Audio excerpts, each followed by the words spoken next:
第14集，願你不動於境，自在於心。星期日，讓心靜落嚟，聆聽佛說嘅智慧。外境無常，心若不動，即是安穩。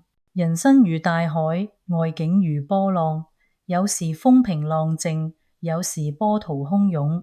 佛教提醒我哋，真正嘅安穩不在於等待海面平息，而在於學會喺風浪中穩住自己嘅心。外境會變，心可以定。你唔能夠掌控天氣、他人或者命運，但你可以選擇不被牽動。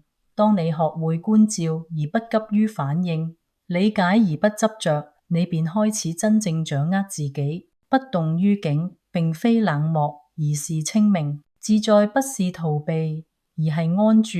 自在不是不理世事，而係不被世事困住。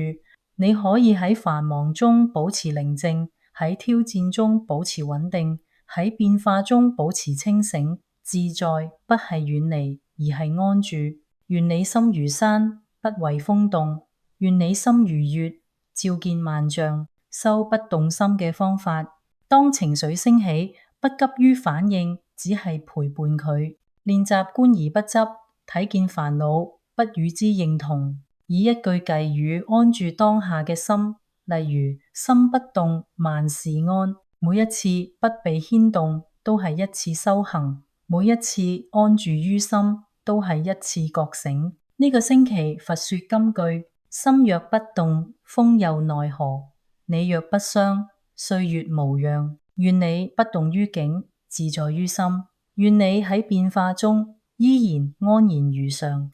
我哋下星期見。多謝收睇。